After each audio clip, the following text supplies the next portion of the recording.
Did you give your baby the DPT shot? Yes, I did.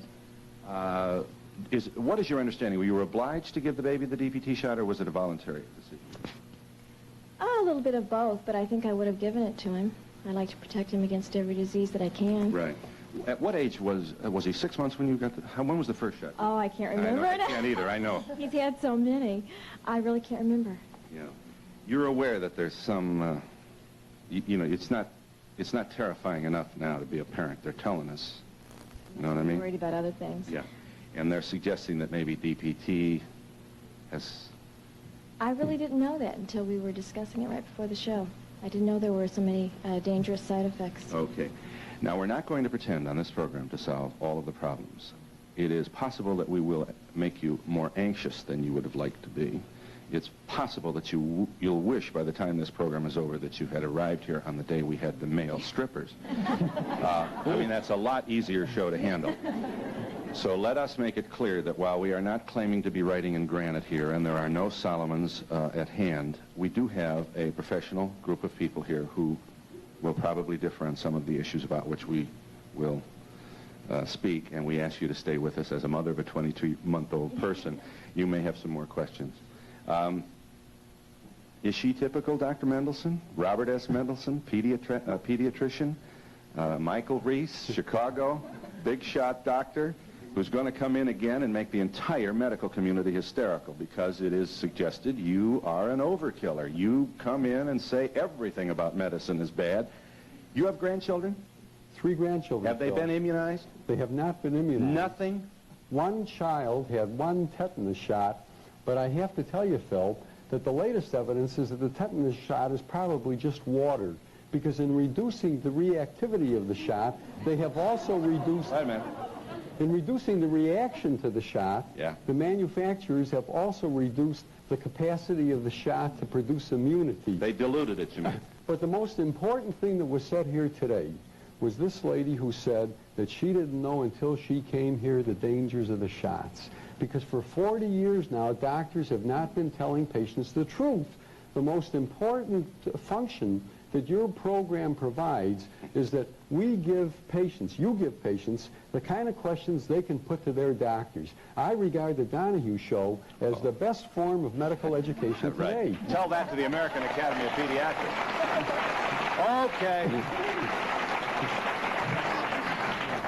Okay, I'm a mother of a 3-year-old that's just starting school, and before I took her to school, they missed a DPT shot somewhere along the line. She was too sick to get it. Right. Bottom line is, they wouldn't let her in school without the DPT shot, which they gave to her like recently. Right. You know, they backlogged it. It wasn't put down, and the schools do not let children in. Ronnie, and they run temperatures from them, and I think that anything that they run a temperature from can't be good. May I see the DPT graphic, Ronnie? We don't want to insult your intelligence. If you're a caring mother, father, anybody, you know what this is, but let's make sure we know what we're talking about. DPT stands for diphtheria, pertussis, and tetanus. Pertussis is whooping cough, and it is the P. Now, Dr. Mendelson wants you to know he doesn't think you ought to take this at all, any of it. None of this alphabet soup he thinks you ought to take. Now, he is not necessarily getting a standing ovation from the American Academy of Pediatrics for that. But let's go back to... Well, that isn't exactly true. All right, some agree, I'm sure, but you cannot claim to him. I have to tell you that next year I've been invited to be the keynote speaker for the American Medical Students Association, and this is exactly what I'm going to say to them. All right, I'm not saying you're a bad guy. I'm trying to establish that you are, at the very least, a controversial animal, and I don't think you should necessarily apologize for that. It means that you're raising issues about which there's a considerable disagreement. How's that for? I'm taking the stuff out of the medical journals and trying to lay it before the public. Let me see that graphic one more time, Ronnie. It is the P, pertussis, about which there appears to be the most controversy. And we'll get into that in a moment. Meet Louis Z. Cooper, M.D., another big shot from the medical community, director of pediatrics, St. Luke's Roosevelt Hospital, New York City, chairman of the New York chapter of the American Academy of Pediatrics, has been involved in vaccine research for the last 20 years. And what's your opening shot? No pun, doctor. How do you respond to what's... Phil, I am grateful that my colleague here gives us a chance to tell this audience how exciting it is to be part of a community where we don't fear polio, where we don't fear measles, where we don't fear rubella, where we don't fear pertussis, the way we did when I was a boy and the way we did when I started medical school. I lived through watching patients die and watching patients be critically and crucially injured for many years with illnesses that now most of this audience don't know anything about except what they read in textbooks. And that's a very happy circumstance, and it's due to vaccines. But there are a number... All right, here we go. J. Anthony Morris, Ph.D. Dr. Morris has been with us before. Here is the man who said to President Ford and others during the 1976 swine flu epidemic. Remember when the president got his shot in the Oval Office and everybody ran out? Guillain-Barré was just one of the suggested unfortunate reactions that literally hundreds, thousands of people suffered following that immunization program, about which Dr. Morris, who was then with the VA, is that right, FDA? Food and Drug Administration. You were with the FDA, disagreed. You should also know that he lost his job, and he is a vaccine researcher. What is your point? If we make the assumption that what Dr. Cooper said is so, that does not do away with the point raised by that lady. Now, in a recent editorial, in the most recent issue of the State Medical Journal of my state, Maryland, there's an editorial there that says we cannot accept the pertussis vaccine as it now is. That is, that if there's sufficient legislative and public pressure to improve this vaccine, that improvement will take place. So we're not saying that what Dr. Cooper says is not so. What we are saying, it could be better. And the dangers that are associated with the use of pertussis vaccine could be done away with. What are the dangers? The dangers are that you might suffer serious neurologic damage.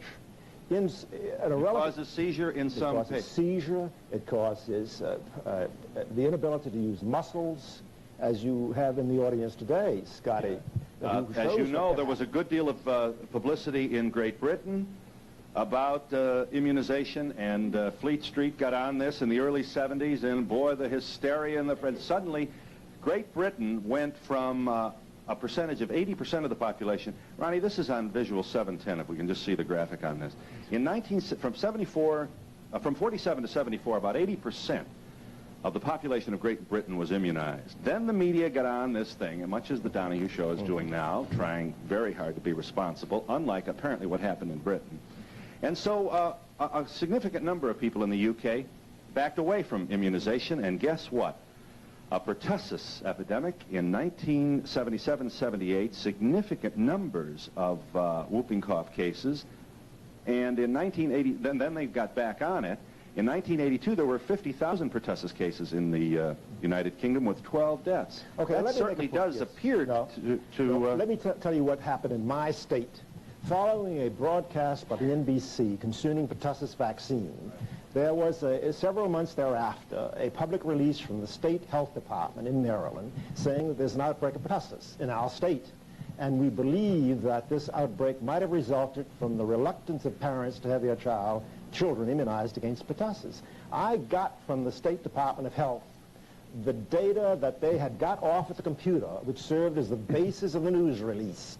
There was no outbreak of pertussis in the state of Maryland. Why, Tony? And the cases that did occur occurred in vaccinated children, for the most part, who had received the vaccine according to the recommended procedure. So they said there were 41 cases of pertussis. They could not have been more than 5 cases of pertussis, and each of these 5 cases occurred in children who had been vaccinated. You're suggesting that maybe DPT caused them to get whooping cough? No, I'm not saying that. What I'm saying is that when parents are aware of the dangers associated with pertussis vaccine, this awareness does not result in an outbreak of pertussis because they're aware of the dangers of the vaccine. And that's the impression that the state of Maryland gave. Okay, meet Marge Grant. Mrs. Grant is the mother of Scott Grant, who is at hand. Scott is 21 years old. These are all polysyllabic words, and I am sure, Mrs. Grant, that it's okay if I proceed to give these folks just a very, very brief evaluation of Scott's condition. He's a spastic quadriplegic, and you are saying that, in fact, 21 years ago today, we should say that Scott is, although certainly somewhat limited in his own motor ability and mental capacity, is still a real good boy, and obviously a very good-looking young man who the audience should know has the motor activity development of about a 9-month-old. Exactly. And the mental capacity of about 7 years of age in understanding only. And it was 20 years ago today? Phil, it's exactly 21 years ago this morning at 5:30 that he reacted severely after his third shot, which was given 12 hours earlier. And the reaction was... Third shot, the DPT shot? The DPT, right. It was the third shot he received on the 7th of December.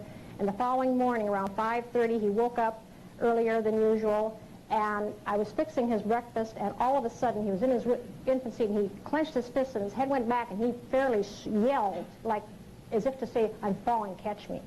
And to this very day, he's very, very sensitive to falling.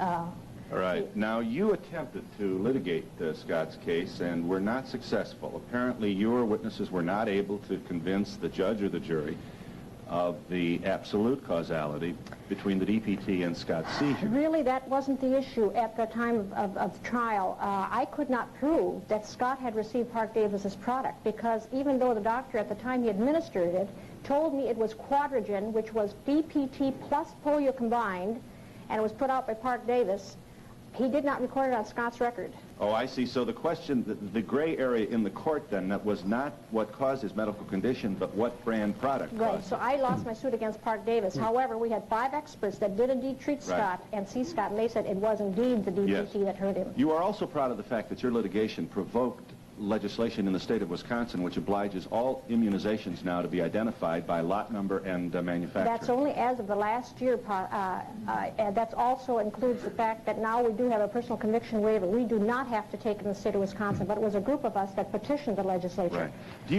you understand Dr. Cooper's point here that as much as we can empathize with the pain and the significant interruption in your own life, family life, in every way that this has caused you, he wants you to know that there are thousands and thousands of people out there who've been spared similar difficulty because of immunology, and that that the numbers indicate that while there are questions, certainly when you inoculate this many millions of people, the thing works. We don't get diphtheria anymore, and there is very little whooping cough, not to mention tetanus. Well, Phil, I want to just say this. I have done a fair amount of research in the last 21 years, and it proves clearly that the government is at fault. The government has not forced the manufacturer to remove the component that's causing this neurological Which one is damage. Of the pertussis, the whooping cough component. You're convinced that it was the P and DPT that caused this problem for your I have no son. question, nor did the experts. Dr. Cooper, we do have significant medical testimony indicating that the pertussis feature of DPT is a rather unstable mixture of chemistry about which we really know very little, and Dr. Morris wants you to know that he thinks that the pertussis problem really almost disappears after 2 months of age, and you don't give it until the kid is 2 months. No, well, I don't know what Tony would say, but pertussis is a problem not just for the 2-month-old, but for children of all ages. It's a bigger problem for the children under a year of age, and one of the reasons we start the vaccine at age 2 months is to try to provide some degree of protection as soon as possible. Yeah. I agree with Mrs. Grant that it probably was the pertussis vaccine that caused Scott's awful problem. Well, then why do we have the P then? And why don't we just sell DT? Because until we can produce a vaccine which is safer than the one we have, you think we have to take every this year risk? will be saving hundreds and thousands of lives by using what we've got.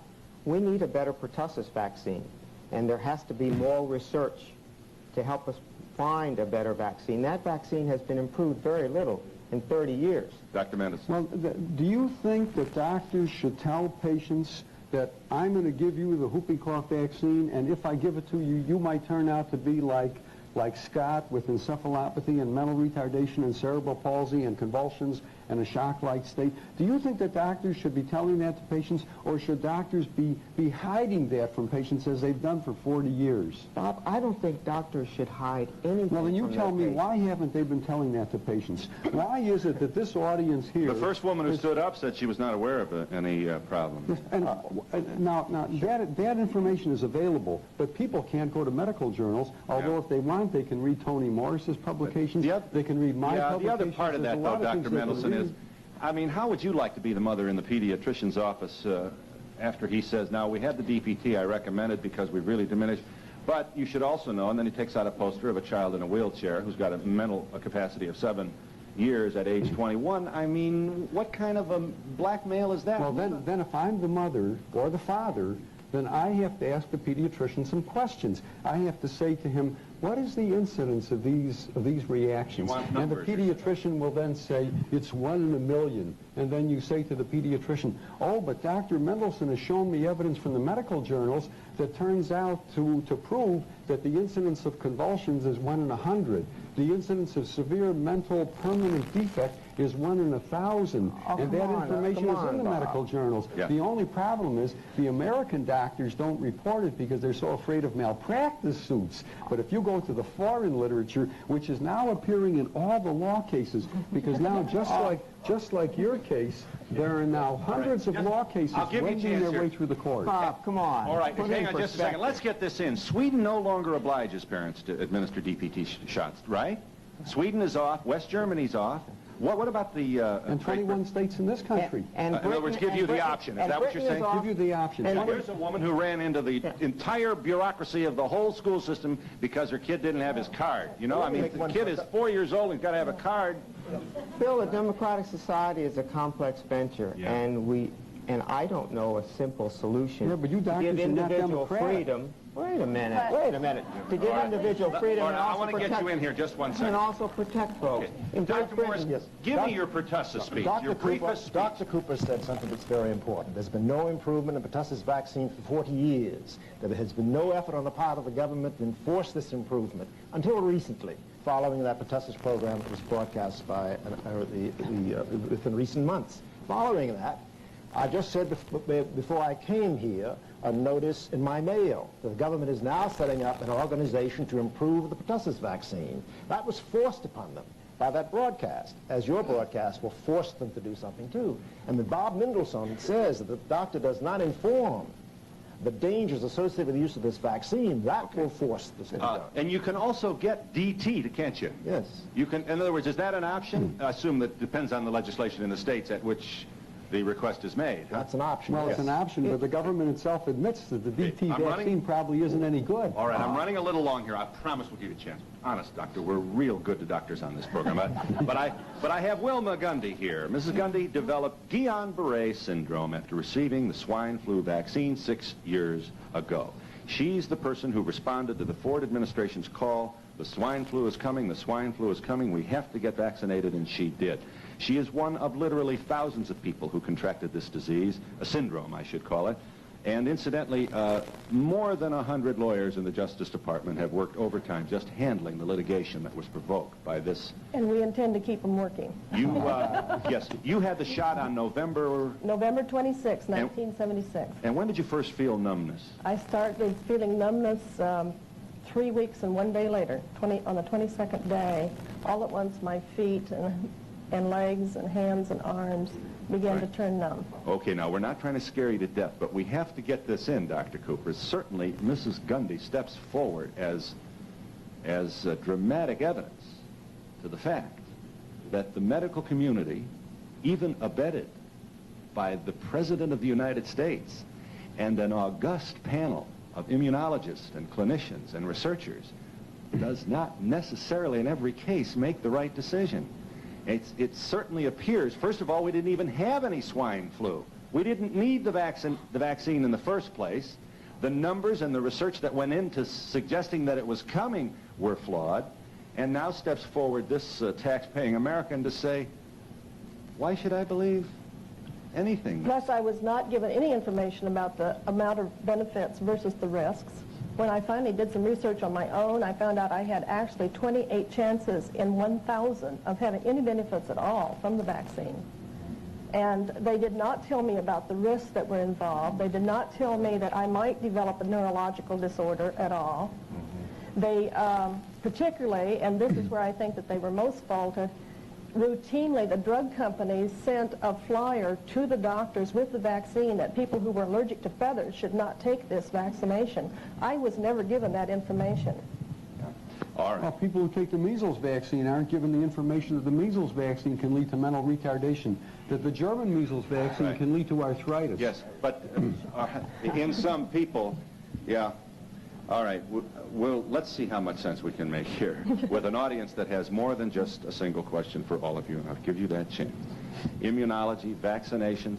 You know, our kids today, DPT, measles, polio, rubella, and if you're not confused enough, here come the folks saying maybe aspirin shouldn't be given to children when they have a fever because of Reye's syndrome.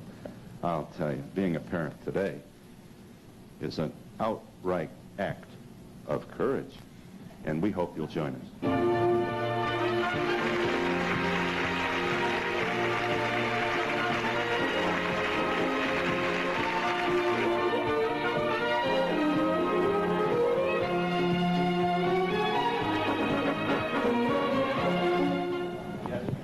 I went yesterday to the library when I found out what the topic would be today to find out what I could on immunizations and the dangers. I could find nothing in Reader's Guide periodicals, which would be the magazine articles on the dangers. The only time I've ever heard anything was through the media, and it was the DPT scare, which petrified me. I thought I had killed my child with an immunization. And we don't know what turn. You're damned if you do and damned if you don't. You don't know what's the answer. Yes or no?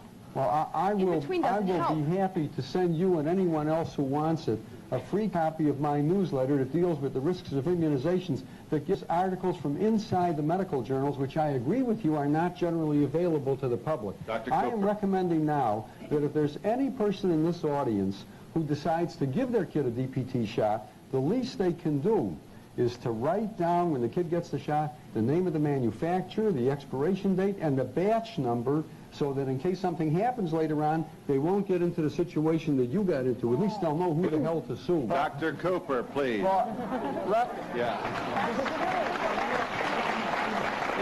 Well, doctor, just how are you going to find that out? The doctor's got the box there. That's right. And I have never seen the doctor show me the box or the bottle. Or how do you find that out? Wisconsin is just one of the states that obliges the recording of the particular lot number and the manufacturer. So we're getting smart. We're slow, but what do we do in Illinois? Doctor, and you say, I insist that you record this, and believe me, it is important. Yeah. Well, there are a couple of issues. First of all, almost half the vaccine given in this country is given in public programs.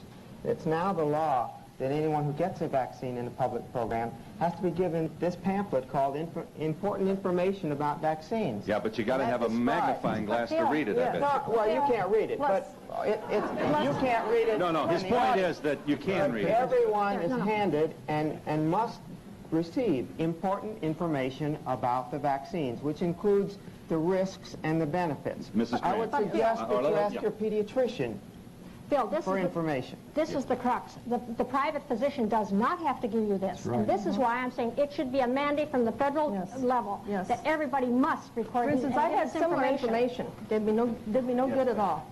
Right before I started kindergarten, when I was 5, I was given the shots that you're supposed to be given, including the measles. Right. And a little while after I got the measles shot, I developed this thing. My hands would just freeze up in terrible pain, and I would wake up crying. And I remember my mother and I soaking them in water and things. And the doctor only after this happened that's when he told me that this could be a side effect. We never knew before that. Yeah, but obviously you sustained no brain damage, so...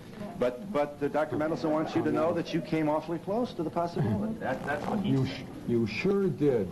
And I have to tell you, you've learned a good lesson which I can't tell you how happy I am is being transmitted today to the entire American population, because the doctors haven't told people the truth about DES or ultrasound or X-ray. Okay, all right, and please now don't. Let's. They're getting the truth as a result today Okay. about immunizations. Yeah, let me just get one more guest in here. Meet Emily Yankovic. Mrs. Yankovic is the mother of Abra, who is how old? She's 3.5, Abra. Abra. Abra cannot be with us today because apparently she sustains episodic seizures. Yes, Abra was normal up till the age of 4 months, and she had her second DPT. And as her parents... We have a photograph here around there. Oh, yes. That photograph is when Abra was normal yet, when she was about 3 months old. And she had had one DPT already, and apparently she was all right. We assumed that she was all right. It wasn't until her second DPT that we noticed that there was obviously a problem. On the very day she had her DPT shot, she had a seizure. We didn't know it was a seizure, but we knew something was wrong because she was turning blue and shaking, and she was obviously in distress. And so it was my only child, our first child. But I still knew something was wrong, so we rushed to the emergency room, and by the time we got there, she was all right. We told the doctor that she had had her DPT. Was there any connection? He said, it looks like just a choking incident. From that point on, for the next 9 months, we told every doctor we saw, neurologists included, that she had had her DPT. We felt there was a connection. Well, for 2 weeks after that initial reaction from our daughter, we didn't see anything. There may have been something. But 2 weeks later, she had grand mal seizures, and she was in critical state for 48 hours. And to this day, Abra, like Sunday, she had 50 seizures. And she has as many as hundreds of seizures a day. And she is very heavily drugged. She can't walk. She can't talk. She can't even chew. But she is very responsive. That picture... And you would not guess that, looking at that. She's very responsive to people. And she has full motor use. But her brain isn't making the connection that she can use them. So she doesn't walk. And she doesn't talk. And she's thoroughly disabled. Have you sued anybody? We have a case. Pending. Yes. Okay, now let's get... Something I'd like to say. Yeah, can you imagine how thrilled all the pharmaceutical companies are with this? Now, here's the problem. Let's just try. Let's try and be responsible here. There's no doubt. Nobody's here to say that you're not. That the roulette wheel doesn't spin when you take when you accept a vaccine. The question is, what provides the greatest... There's all kinds of questions. What provides the greatest common good? How much is the medical community sharing information with each other about possible problems? How much does the inevitable interest of the pharmaceutical industry weigh in the decision on the part of the physician to administer these? Why does it have to be a law? Should we have the freedom to decide whether or not? And for the sake of Dr. Cooper and those who think that we've come a long way to eradicate problems of diseases, here are 3 mothers who wish they had had the immunization available to them at the time of the first mother is the mother of a child with measles. Obviously, the fever must have gone up and brain damage. The other 2 mothers you will see on this tape were exposed to rubella during pregnancy. This is sad, but this is the other side of this coin. Roll tape. She has brain damage from the measles, and we don't think that she'll ever improve. The rubella vaccine came 4 years too late for us. For a woman to have a child like this today is senseless tragedy. For herself, for her family, for everyone involved in contact with her. All right, the last 2 children then were victimized by the mother's exposure to rubella during pregnancy. The first child had measles. So now what? There's so many things here. When my husband and I talk about this, we realize that vaccinations will always be given. We feel that's a fact. But we were uninformed as parents. We went into the doctor's office like every other mother. I have dozens of friends who have babies, and they all went in and got their shots, but not one of them knew there could be devastating results either from the disease or from the vaccine. So I went in ignorant. I knew nothing about the possible side effects. And we didn't have the option of making the decision as parents, pro and con. we would like to have had the facts and made the decision as the parents of our daughter and lived with the consequences then. If we had decided on the vaccine, we would live with the consequences. There must be real anger about that ignorance. That's what really enrages you. Yes, because we know there's cases like was just shown that they have side effects from the disease itself. But we feel, too, that there are many, many more children who are affected adversely than anyone ever knows. We have been in dozens of hospitals, and we have seen children on these children's floors with seizures, learning disabilities, and no one knows why, but even a nurse told us this. She told us that her child had seizures after the DPT, but she didn't even know that there could be such a reaction until we told her. Yeah. So this is how we feel. There are also reports, which these are reports, that there are pediatricians who are giving DPTs and not giving them to their children, or administering DPTs and taking the P out of the DPT for their own children. We'll be back in just a moment.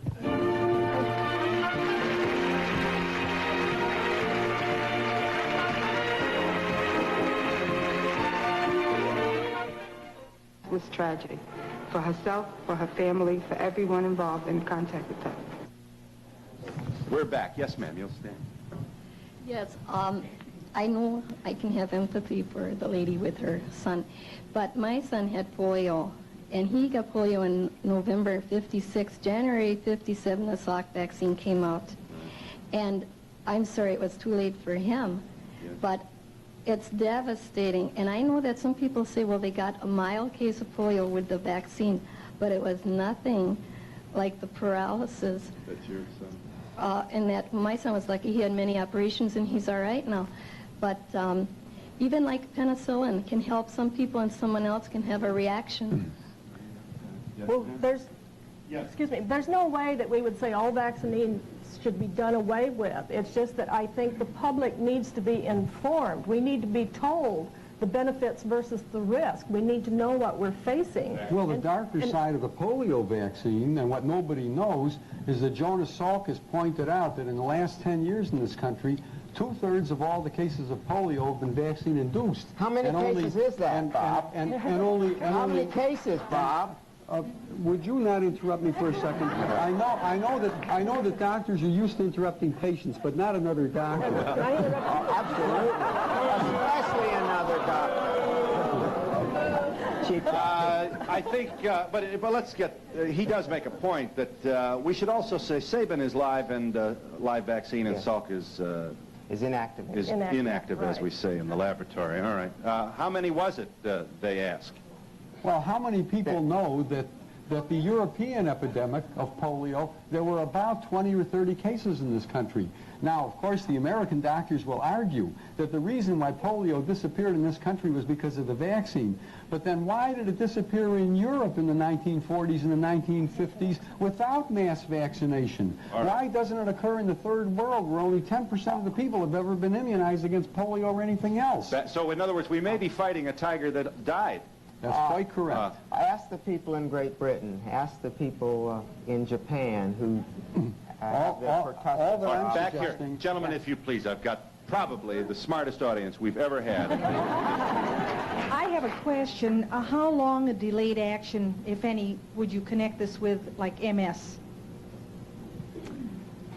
Is MS a possibility? Would multiple sclerosis be one of the possible results? As a matter of fact, there's a new publication that just came out from John Hoffman, who's a close associate of Tony Morris's, that gives the references linking MS in later life to the early introduction of live virus vaccines like measles and like some of the others that are live viruses. Now, at the present time, I would recommend that anybody who has MS or amyotrophic lateral sclerosis, or any of those degenerative neurologic conditions of later life, carefully review their vaccine histories. I would also like to comment to that, because in connection with my case, I've been doing some research. Let me tell them once again, Ms. Gundy, that you are a Guillain-Barré victim contracted following your receipt of the swine flu vaccination in 76. And I am in the process of writing a book about my experience, and in the process I've done considerable research.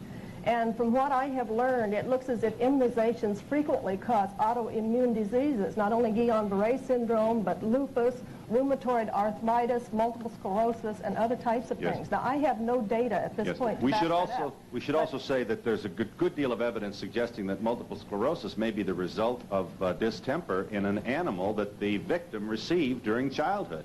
Now, none of this is absolutely nailed to the wall. But that's the problem with this. What's a mother to do with all of these balls in the air and nobody really certain? I would just like to also comment that we had 46 million people vaccinated with the swine flu shot. And I have written to Ralph Nader's organization. I have written to some of the government organizations trying to get them to do a survey, an ongoing survey, to see if these vaccinations do cause autoimmune diseases or what the reactions are. I can't even get a response because I'm not a doctor, I have no clout, I'm a nobody. Mrs. Grant, why were you shaking your head? Phil, it isn't only with that vaccine, it's with all vaccines. Yes. They are not interested in the adverse reactions. As a matter of fact, if I may, I'd like to invite anyone to write to me if they've had an adverse reaction. I'd like to help the government because they don't want to know, but I would like to know. I am a mother of 3 children, and I have been informed and I've read up on these things. And I chose not to vaccinate my children, but when they get to school, why is it that I have to fight for my rights as a mother and the choice I've made? Let me just quickly, we're long, but that's a very important question. Here are the states in which you either have the totally free decision about whether or not to vaccinate, or we're calling them loophole states, states where they're not going to send your child to solitary if you don't have his card, you know? All right, California. Not all children must be immunized in these states. Some require religious reasons. Some places there is a bureaucratic humma you have to go through to prove that you're this or that. And others it's probably easier. So just for the sake of simplifying this, Colorado, Idaho, Indiana, Iowa, Louisiana, Maine, Michigan, Minnesota, Missouri, Montana, Nebraska, North Dakota, Ohio, Oklahoma, Pennsylvania, Rhode Island, Utah, Vermont, Washington, and Wisconsin. If your state is not on there, it means that your child is going to be left at the kindergarten door feeling very, very much an outcast because he didn't get his immunization shots. And we'll be back in a moment.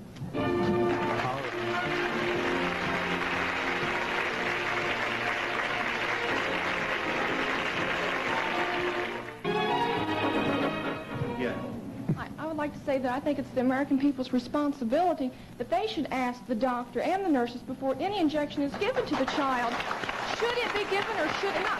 The doctors don't have time to tell you. You should ask. The doctors what? I'm a registered nurse, and I don't think the doctors have a lot of time to go in and say, this is all the things that can happen to your child. I think they should say that it's the mother's responsibility to say, hey, doctor, I would like to know. On my last child's DBT shot, I did ask. He was not given a P. He was only given a DT. I was not given an answer as to why the P was taken out, nor was I given an answer as to what are the chances of whooping cough, and can it be cured if my child got it? What state? Here. Phil, I got to jump in. Yes. You know, the issue is one of balance and perspective. And we shouldn't forget there were 50-some thousand cases of polio in 1955. And this year, Bob didn't answer the question. There are 7 cases of polio in the United States this year. There have been an average of roughly a dozen for the last 6 or 8 years. In Great Britain, they've had over 100,000 cases of pertussis in the last 5 years. 5 or 6% of those cases of pertussis had convulsions. 5,000 kids were hospitalized. Yes, there were more deaths among the less than 1-year-olds than the others. Right. There are a couple other points. Let's also say that Dade County, Florida, South Florida, has sustained of late a measles epidemic. Epidemic means millions. That isn't what it means. There are a significant number of measles cases in Dade County, not the kind of alarming numbers we used to know before the vaccine. But most of those cases occurred in vaccinated children. Is that right? In Dade County. Because one would be the amateur analyst would conclude that it might have to do with refugees who may not have been inoculated in their home country. No, they're trying to blame it on the refugees, but what Tony Moore said is absolutely correct. I want to ask you one question. Sure. All your statistics, why doesn't the doctor tell that to the patient? Why doesn't the doctor say to them, this is your chance on this side, this is your chance on this side? Oh, gosh. You know, there's so many hours You know, a day, and that we try. nurse, We try. Let me Boy, tell you we something. try. That nurse, Doctor, I asked. yeah. I specifically Now, asked. you know, this woman stood up to say the doctor doesn't have time, and you have said there are so many hours in the day. The feeling we get, not among all the people in your beloved industry, but among many, is that your job is to do and to push and to wrap things around our arm and to either send us to the hospital or to the drugstore. Your job is not to talk to us, and it's that attitude that's making life so miserable for your whole industry today. Bill, absolutely. Phil, I think you're right. We have to have doctors who both talk with patients and listen to them. And one of the things we try to train our pediatricians in training is that their most important job is educating parents to be competent parents. That includes all this. well, you try, but you don't succeed. Yes, ma'am. I sounded earlier in the show about Reye's syndrome and aspirin, and I think I'd really like to hear more about that because my children are of an age now where they're getting fevers from school and so forth, and it's really of concern. Okay, we've got very little time, and we're going to start another fight, but we're going to do it. And we'll do that in just a moment.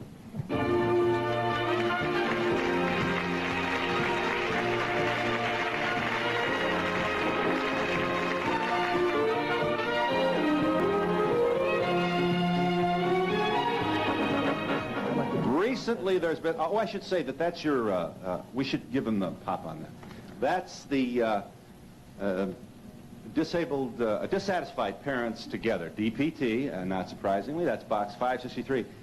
This is your effort to encourage those who feel that they might have sustained family crisis because of vaccination to communicate with each other. 1377 K Street, Northwest Washington, D.C. The zip is 20005. Obviously, there's a lot. You get a lot more done if you've got a crowd out in front of City Hall. Bill, anyone can write to me also. I'd be happy to hear from them, especially if you've had adverse reactions. Well, as a matter of fact, the next time they come to you and ask for a contribution for the American Heart Association or the American Cancer Society, we should tell them that we're going to give our contributions to your organization instead. That's great.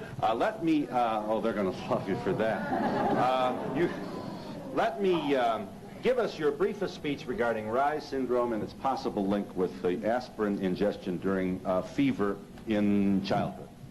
Well, the American Academy of Pediatrics today is trying to get out from under. They're trying to say that there's no link between aspirin and Reye's syndrome because they're so scared of lawsuits that might come up. As far as I'm concerned, I advise you and every other parent to pay attention to the media today because their reports on Reye's syndrome are more accurate than those of the medical journal. But what do you do if that's a cheap shot?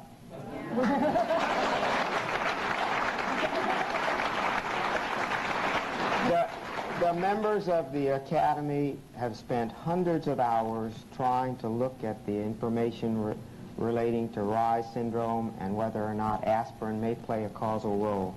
The answers aren't completely in yet, and what pediatricians have been advised to do is to tell their parents to be prudent about the use of aspirin. Most of the aspirin that we use for children isn't really necessary.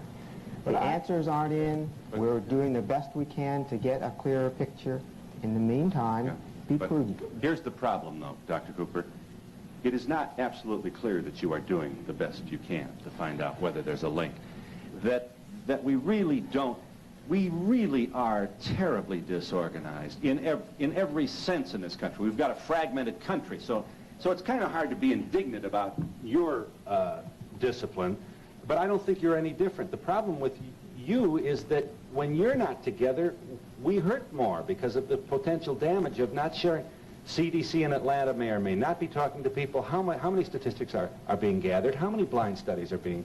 How much information is coming into a center? Not enough, Phil, not enough. Well, there was enough evidence on Reye's syndrome. Once more, we've got another doctor coming forward saying we're doing our best. Be prudent. Hey, we need to do more, Phil, and this public has to ask for more, and this public has to tell its legislators they can't cut funds. And we need more doctors who are not quite as defensive, who are open to the improvements that have to be made. Of course we do.